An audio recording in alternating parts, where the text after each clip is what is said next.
Hello, thank you for looking at my video. It's the first time that I've done something like this, so I'm going to do my best. There has been some technical difficulties, so we're just going to wing it.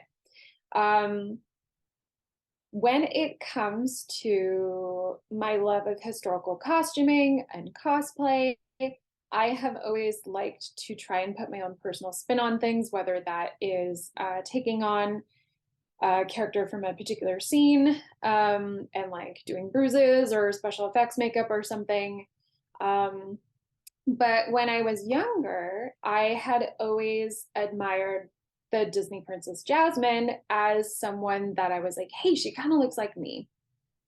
And as I've grown older, I've recognized that there's there's a lot that is absolutely inaccurate and a lot that is artistic license.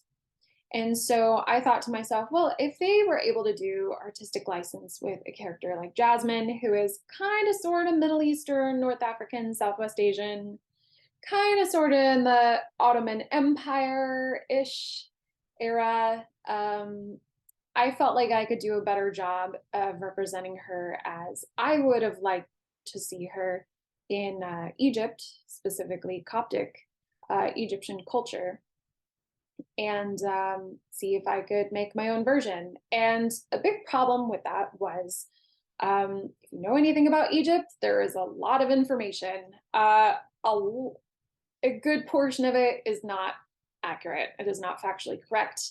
It's been co opted for centuries, even millennia, by various people groups and biased ideas and things like that, as I'm sure you probably know.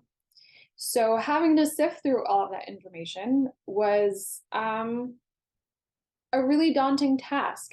And even as I continue to research and find out more things, as more and more is getting translated or released into an English language format that I'm able to read and find for myself, and recognizing that the Jasmine costume that I made is not entirely correct, and that's okay.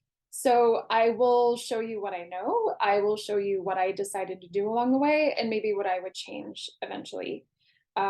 So to preface, Coptic Egyptian, who is that? What is it? Coptic is both a people group, a religion, and a language. And I am one of those things, formally too. I bet you can guess which ones. Coptic is technically a dead language. It has ceased to evolve, but there are some people who are trying to bring it back and use it in conversational language, specifically Coptic Egyptians. And I don't know about researchers, but I know from the Coptic side of things, we miss being able to have the language that our people group more or less was brought together by. It was said, or it is theorized that Coptic Egyptians are descendants from the Pharaonic era. And now that isn't to say that they are the only people group that are descended from the Pharaonic era, because that wouldn't be true.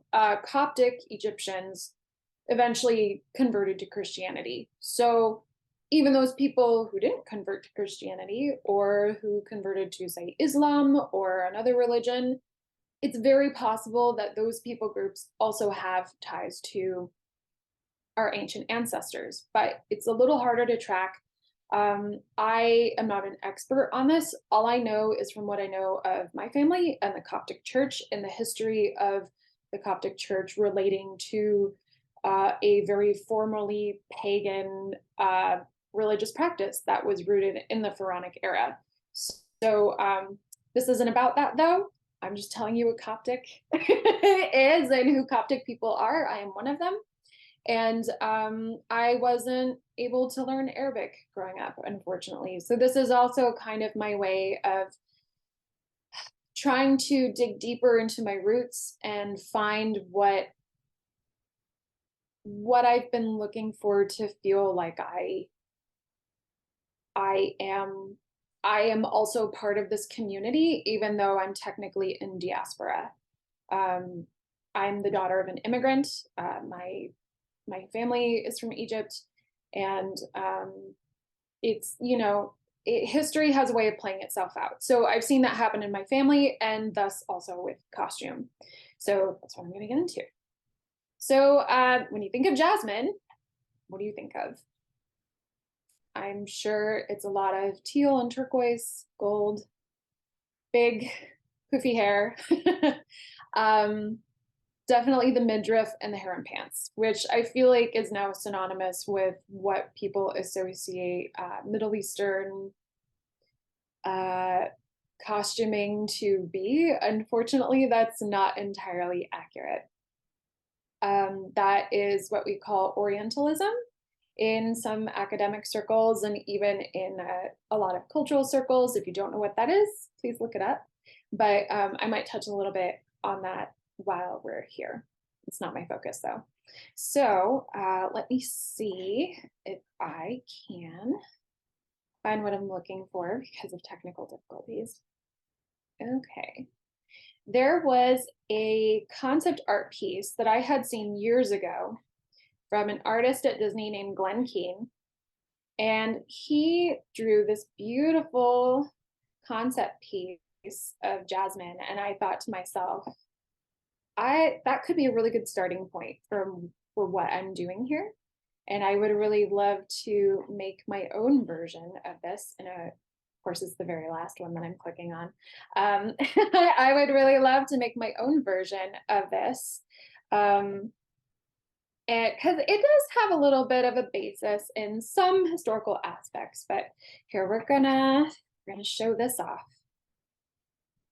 So, okay, as you can see, she has a little hat, which I don't know if it's supposed to be a fez or a tarbouche. A tarbouche is a type of hat that is worn a lot in North Africa and Egypt.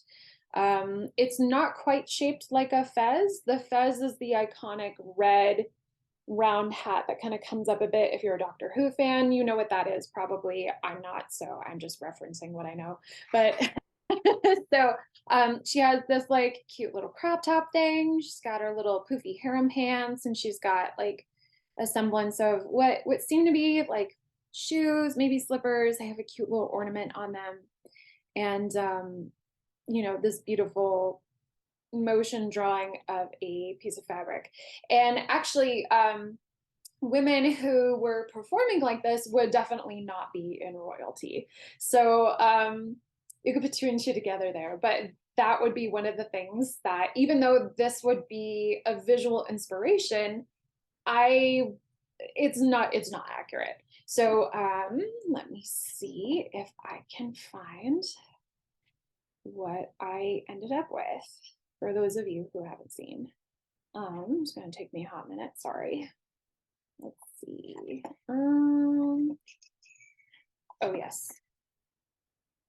Okay.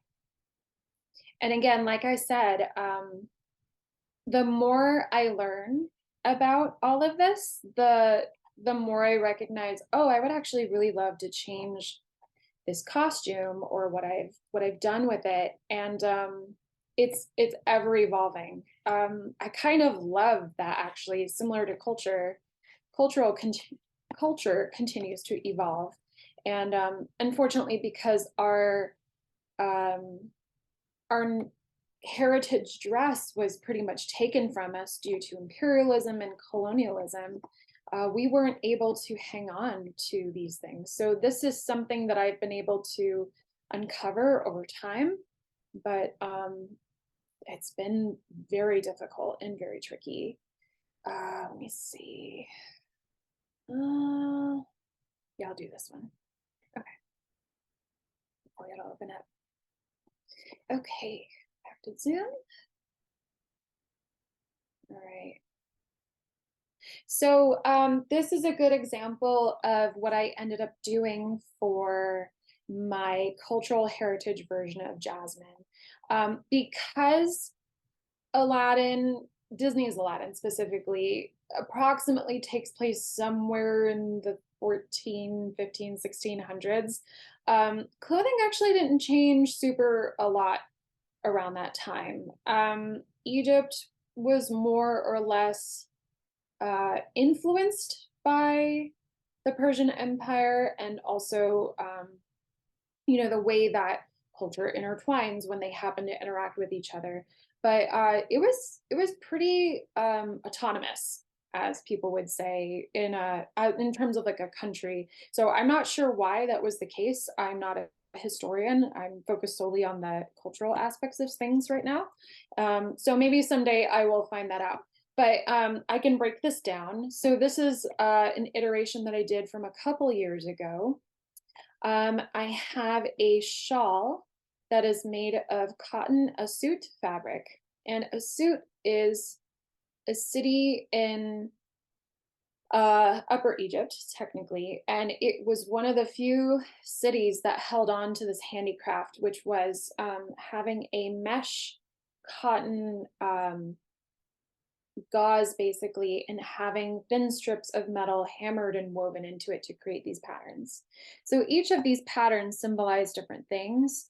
I don't know all of them, but I know a few of them. And having this made by Egyptians, I bought it from an Egyptian, was really special. Somebody who lives in Egypt who made this, and it was really special to have.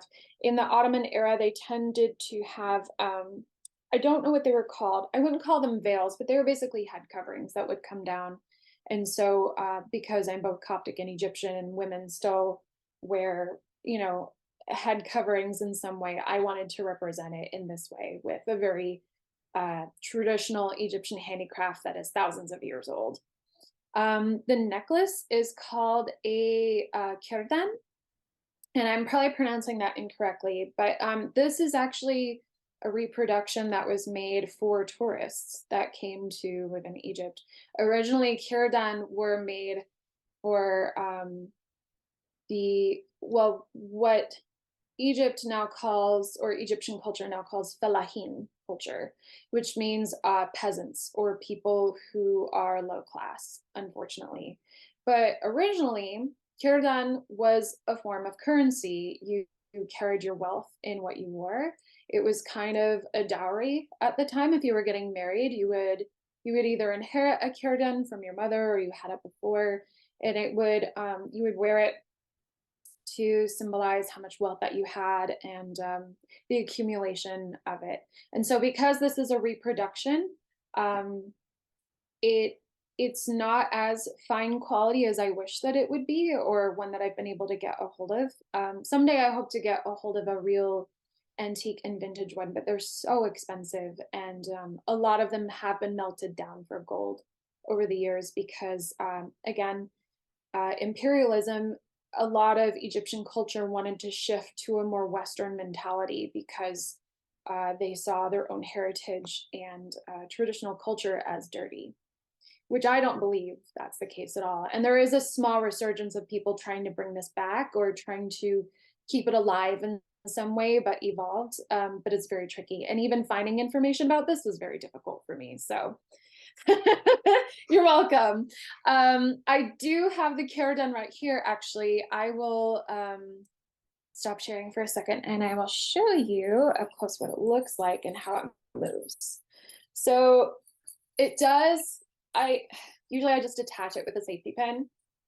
And so this would hang down like this, and it's very flowy, it's very movement oriented. So anything that would be worn on the front would generally be embroidered on. If you were wearing like a kaftan, or a what do they call it? This isn't the Egyptian word for it, but it's the word that I know that is Turkish, the gomlek, which is a woman's shirt, basically, or just a shirt.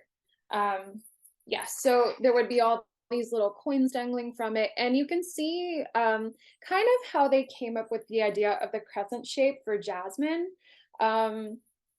It's not quite there. It's much different, and they definitely took artistic license, but there is an element of like heavy jewelry, and women would also wear very large earrings, not too similar to what Jasmine would wear, but the idea is there. So I thought to myself, well, if I can find something like this in a crescent shape, then that would be a perfect match, and it was. And it even has some turquoise in it, so I thought it would match really well and bring that out. Okay, and then I also have a suit shawl, which I can show you and bring it up more close. So you can see it's very sheer. It's wonderful for a hot day. I will say the metal does get a little bit hot, so I mean it's not that hot really. But originally they were made out of like sheets of gold or silver, and I'm pretty sure this is like brass or something. So obviously a little bit different for the modern equivalent, but it's just so beautifully made, and I'm so grateful that I was able to procure this because it's really special, and sometimes I do still wear it. Okay, and then go back and share my screen again. Right. Okay. So then for the sleeves, what I ended up doing, again, this is modeled more or less after Turkish and Persian Ottoman Empire related clothing. I believe royalty would have worn things like this. I have seen, what do they call those? Color plates? I'm probably fashion plates. I've seen fashion plates or plates that show like, you know, if it's like a curiosity book for French people, they'll be like, here's what the Ottoman Egyptian woman would have worn. This would have been under like a much larger coat or covering kind of thing. But the shalwar, no, the shalwar is the pants. But the shirt, I'm forgetting the name of it right now, I'm sorry. But it's very similar. It's just like a T shape. And I gathered it up here just because for comfort. And I wanted a little bit of something else since I was just going to be wearing this. Originally, a lot of Coptic textiles are woven with cotton or wool that would have been dyed by plants or pigments and things like that. I am not a weaver. That would take way too much time. So I did the next best thing, which was block printing. So I actually took a traditional Coptic motif that has been passed down through centuries because things don't really change that much unless a whole new people group come in. And that didn't happen really until Islamization. But even then, it still didn't change super a lot. People groups are relatively insular. When people say that like, oh, well, a place like Egypt, like, well, they're all Greek now. That's not true. That's not how colonization works, just saying. So this is a leftover pattern from a Coptic textile that I found. And then same thing with, if I can see it, there it is. Yes, this pattern down here was also left over from a Coptic textile. And usually they would have these patterns on the end of things or like along the, what do you call it? Like a collar edge or something like that. So this was my way of representing what would have existed woven in, just with less time and effort because I don't have time for that. So let me go down here again. Okay, so these pants, a lot of people call them harem pants. They're actually called shalwar. That is a Persian word. I don't know the Egyptian word for it, unfortunately. It could very well be shalwar because many words are borrowed from both languages because of cultural intertwining. That's just what happens. So I made this entirely out of linen. The pomegranate pattern here that you see is something that I found from the Ottoman Empire, and it was also a tapestry weaving of pomegranates. And that was probably from the 15th myself, and also it being very hot where I live, Southern California. It's very much a Mediterranean climate. I thought, well, I'm gonna print this out of linen. So I block printed this myself. I carved it out of the block print. I actually have an image that I can show you. Let's see. Gotta comb through all my stuff. Oh, no, that's not it. Thank you for your patience. Here we go. Okay, bring this in.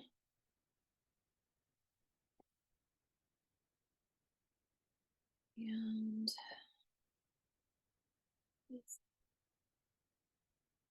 pull this up as well. Okay.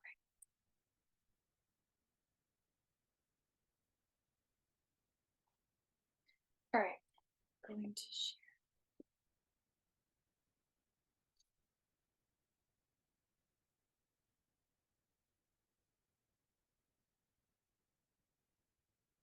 Okay. Alrighty, so this was left over from a previous panel that I had done. So if it looks familiar, that's probably why. But this was the process of me tracing the pattern and putting it onto the block where I carved it. And I don't know if you can see it, but yeah, it's hand carved. I went over it with some graphite just to make sure I knew where the boundary lines were, and then I rolled over it with fabric paint and stamped the pants. Even though they were sewn together at the waist, I thought it would help to at least have the bottom part loose, so then that way I knew where things were being placed. And I just did it by hand, did it by eye. This is the most recent iteration that I've done of my Jasmine. The cardon that I showed you earlier was a little heavy and irritating, so I wanted to have a little more freedom of movement for this particular event. So I had a cardon that was a lot shorter, or a necklace that was in the style of cardon, and then yeah, very cozy and comfy with linen. So the shoes I'll go over next. The shoes are called the shoes are called tarbouche. Sorry. Or no, babouche. They are babouche. Sorry. Very similar words. The shoes are called babouche, and babouche is a very common style in North Africa. You can find it often most these days in Morocco, especially for tourists and things like that, but they do still make them. They do still wear them in Egypt and all over North Africa, and they do have a slight curve to the toe. And so when I was researching about these shoes, I realized when I was looking at the Aladdin version that the shoes were very curved. And I said to myself, I don't think these are the same things. I think this is something else. And as I was looking, it turned out that, let me see, it turned out that those types of shoes that they were referencing in Aladdin were actually South Asian form of the shoe, which I don't know what they are called, but let's see, an image here somewhere. I'm sorry. Thank you for your patience. Okay. Yeah. Okay. Okay, I guess they're called Husa. Husa. I'm probably butchering that. My apologies. But here is the South Asian one, not North African. You can see, oops, the toe is very curved. These are actually shoes that are used for special occasions, as far as I know, in South Asian, Indian, and surrounding areas, type of situations. So I'm glad I researched that. I'm glad I didn't just pick up something like this saying, oh yeah, it's the same thing, because it's definitely not. So you can start to see now how the Disney Aladdin, even the live action version, is still some, and I needed the representation that I wanted. So yeah, so that's that about the shoes. Let's see. So I went over accessories already, but I will talk about the henna and the facial tattoos. And facial tattoos were and are still something that means a lot to Egyptian and North African peoples, depending on who you're talking to and where they're from. Because I am Coptic, I decided to use some ancient forms of the Coptic cross on my cheeks and on my forehead. That was something that was very common up until about 200 years ago. And it's interesting to see how quickly something can die off. Like, I didn't even know this was a thing. I didn't even know that North African henna was a thing until I started looking more into it. And North Africa does have its own henna tradition. And ours is different from, again, South Asian. Ours is much more geometric.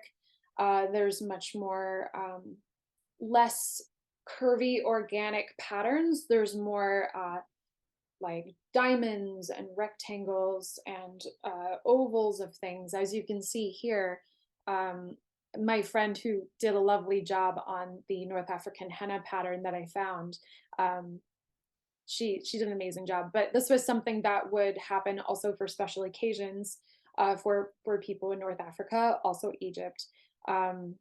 Yeah, it's very, very interesting, and I'm really glad that I was able to discover that, because I had no idea. So I wanted to incorporate that into my Jasmine as well for this particular event, and it was a very special occasion because I was debuting my costume overall when I had this henna for my hand, so it was really special. And let me see what else. And then of course I have like the ankh that I brought with me to a photo shoot for this. The ankh is also very significant to Coptic peoples. It is definitely still left over from the Pharaonic era, and it still is used really often in the Coptic church even today.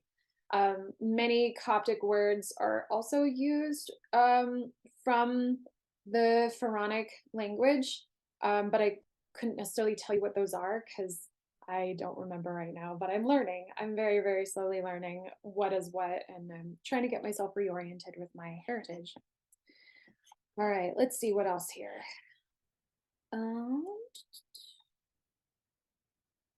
Okay. So I can also show a bit of what my process was making all this. I don't know if it would be quite as interesting because folks, are typically already pretty aware of that kind of thing, but I can show that off. Sure, why not? So again, I apologize for all of the windows that are open. I am doing my best. When I share my screen again. Okay. Resume. Here we go. Photoshop, please. There we go. Okay. So obviously I first started up with a mock-up. I did the shalwar pants and I fitted them to myself in muslin. I knew from the get-go that I wanted the pants to be linen. So I think the cotton muslin that I chose was light enough that helped me figure out the weight of the linen that I was going to eventually end up using. I'm very fortunate in that I live very close to the LA downtown fabric district. So I was able to source a type of linen that I was going to be really pleased with, something similar to this. All these things I ended up using together, except for the gold. The gold I'm gonna do an outer coat at some point, perhaps. But yeah, and this ribbon pattern I felt like was close enough to a North African or North African Ottoman Empire era pattern, whereas some of the things that I was finding were very, very South Asian, and I was like, no, I can't use sari trimmings necessarily because that's not the look that I'm going for. That's not the cultural influence that I want to project because this is North Africa. So I want to lean as heavily into North Africa, specifically Egypt, as much as possible. So there was that. And then of course, like I made the gomlek to go underneath the little crop top piece. Kind of fun, kind of, I know it's not exactly historically accurate, but that's okay. When I remake it, someday it will be a lot more accurate than it would be back then. So that just means that I'm learning. This was another iteration of it before I started. Sorry for the distracting images. This was another image of it when I was still in progress, figuring out what to do with the edge trimming, if I wanted to block print it, if I did want to find a type of textile that was woven that looked more Coptic. That proved very futile, at least in the English language, and the very limited Arabic that I know, it was not available to me. So block printing it was. There's the tarbouche that I decided to wear that time. I don't know where this hat went. It disappeared, so a veil it is now. So that's what that is. But they did have hats like that back then as well. And then I wore the suit scarf around my hips just because I thought that would make it look just a little bit less boring for this time around. My babouche shoes were very uncomfortable that day, so I took them off in lieu of sandals. So that's kind of like a fun in between to see where things started and then eventually how they ended up. One thing I did do was I was trying to figure out a closure for the vest piece. And I don't know. I know a lot of at least specifically Persian SCA stuff either closes in the front or there's some kind of like button closure in front. I did a mock version of that because I didn't have time and things like that. But then I was thinking to myself, like, what other closures existed in maybe like the 15th or 14th centuries? And like lacing up was a thing, like that was a thing that was pretty common in Europe, and I'm sure it was in other places too. I can't remember off the top of my head where I also read it existed in. So I was like, cool, yeah, I can do that. So I took some metal loops and I just wove it up through there, and it was fine. Again, if I end up making this, I'll probably make it a lot different. But because I was going for the whole cropped, very distinctly, this is Jasmine. This isn't historically accurate, but this is a more cultural interpretation of who she is as a North African or Egyptian. That's what I was going for. This is my friend Hannah. She's amazing. I think she's also in this symposium. So she came to Labyrinth of Jareth and we had a great time. Hers is definitely more historically accurate Persian, whereas mine, definitely has a lot of different influences from North Africa and Coptic. Okay, let's see what else is going on here. Okay, so I think this is the linen that I ended up going with, and I got very lucky. It's a little bit slubby, but that's okay. And then of course, somehow I ended up finding silk that was a perfect match, which was just, I don't know how I did that. It was really amazing. And I really love velvet. And to me, velvet speaks of royalty.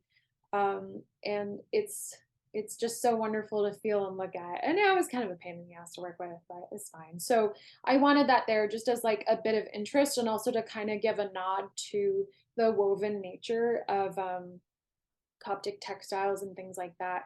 But again, I think I would probably do this differently now. I probably would find a woven tapestry kind of texture and maybe dye it to look a certain way. Or, the vest piece would definitely be longer.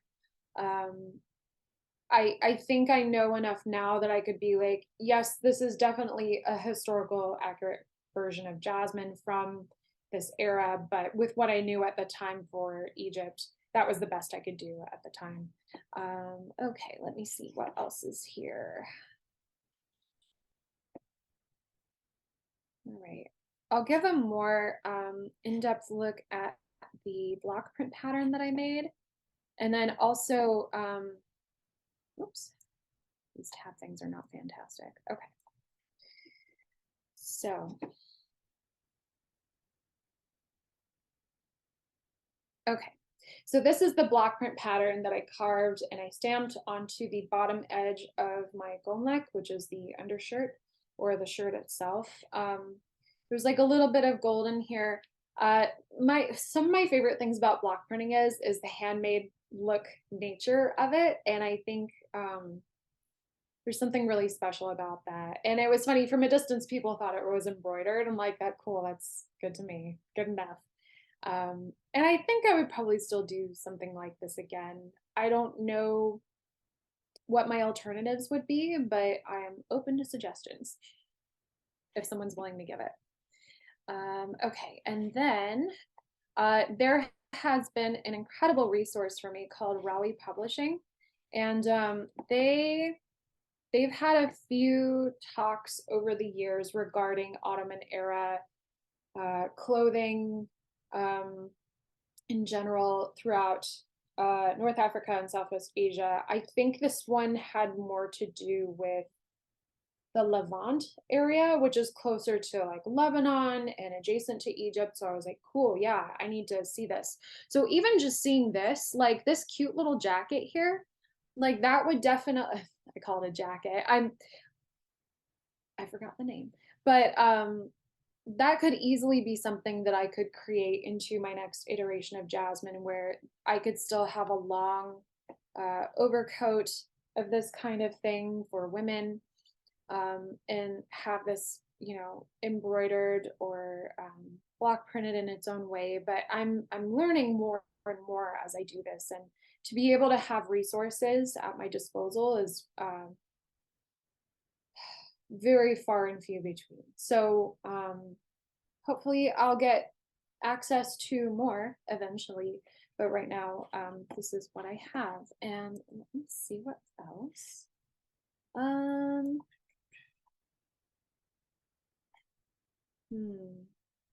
Okay. I think I'm good for work in progress images. I will show actually traditional Egyptian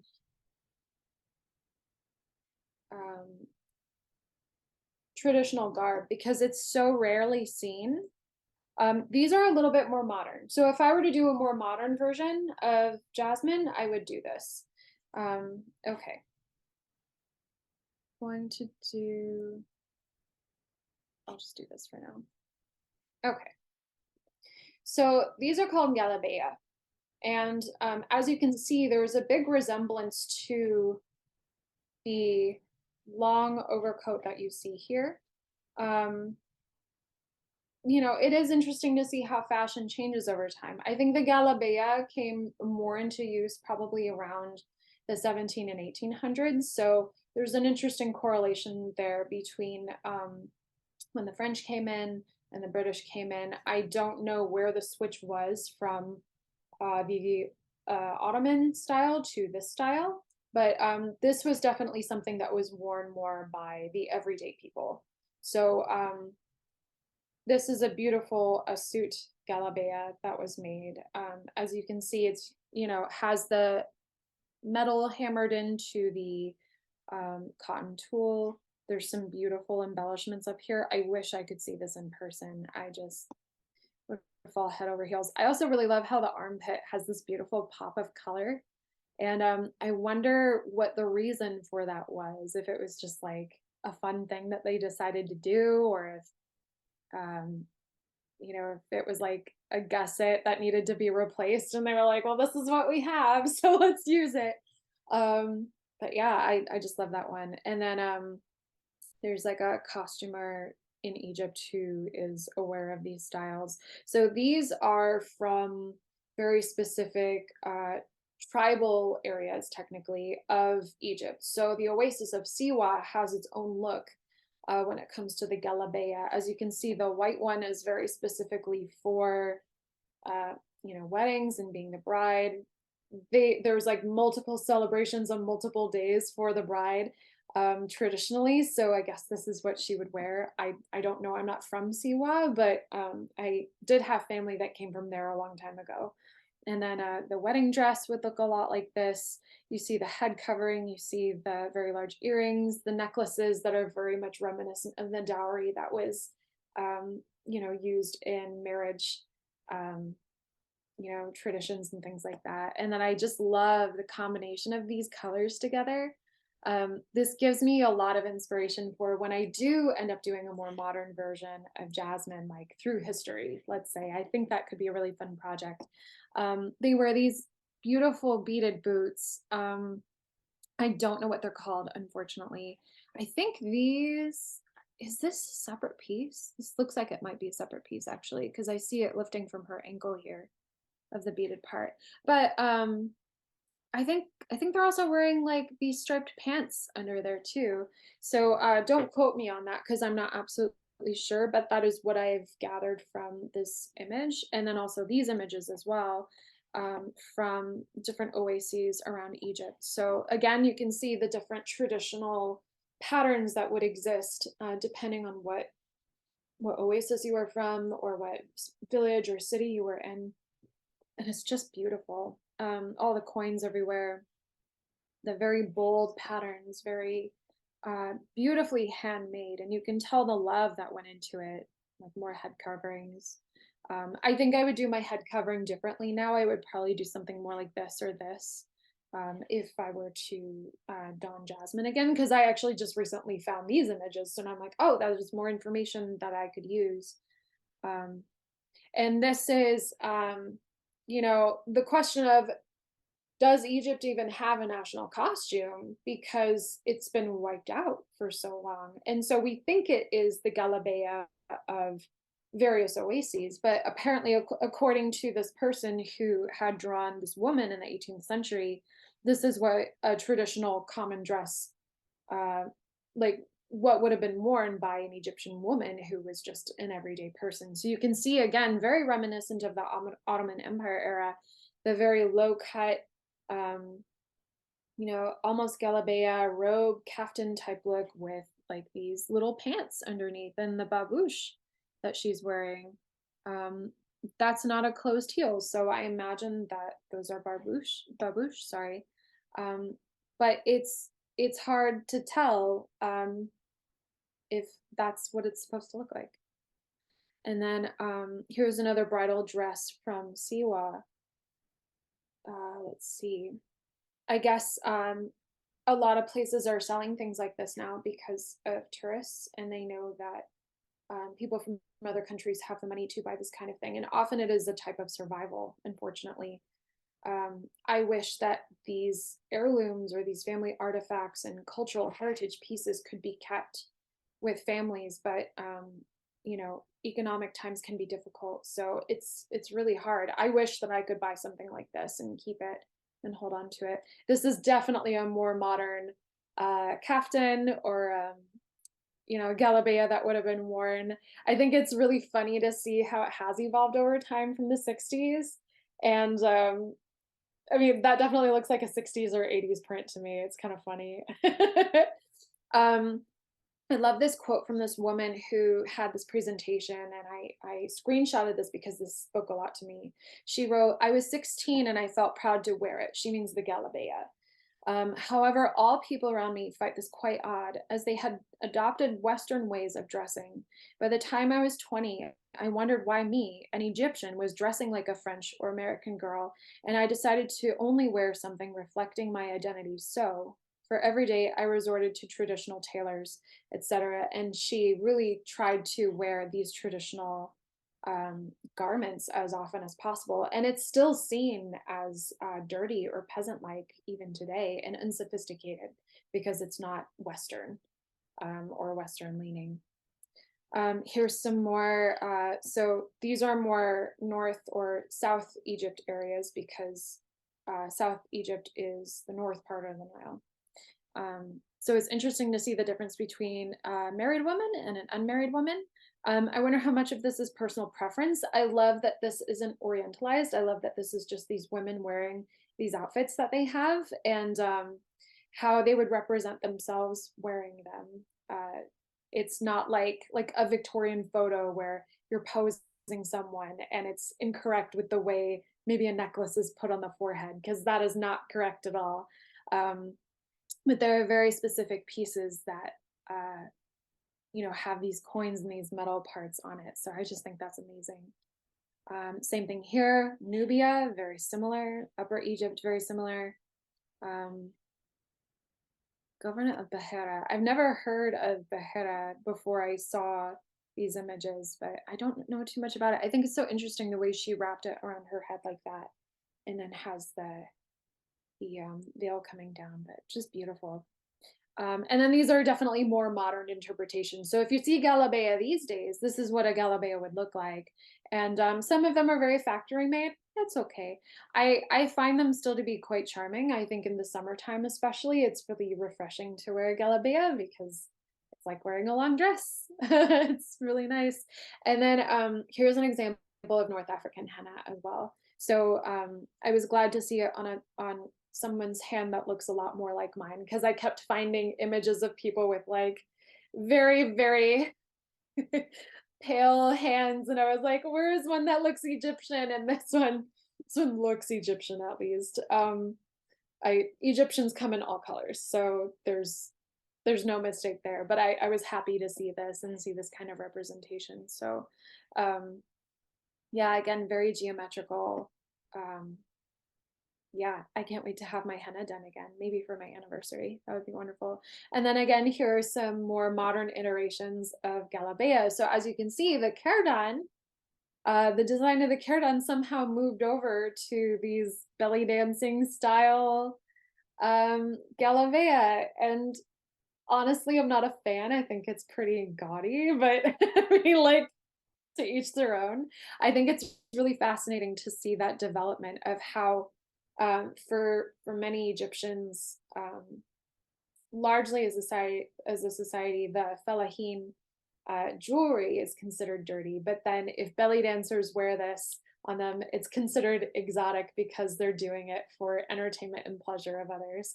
So I don't know where that disconnect is, but sure, let's have it. And I just think these are beautiful. Let's see. Yeah, and then I have more North African henna examples, but I don't know if I'm out of time. How am I looking? Am I good? Yeah, we need to wrap up. I have about 3 minutes left. Gotcha. Okay, yeah, no worries. So that's basically the gist of what I did for my Jasmine. I think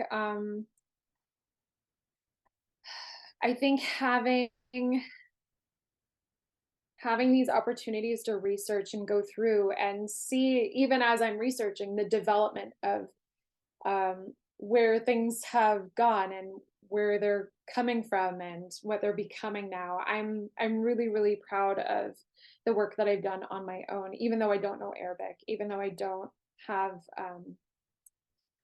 very many people that I can talk to about my culture. And so please remember that when you see something that might represent the Middle East or even specifically Egypt, ask yourself, like, who is this serving?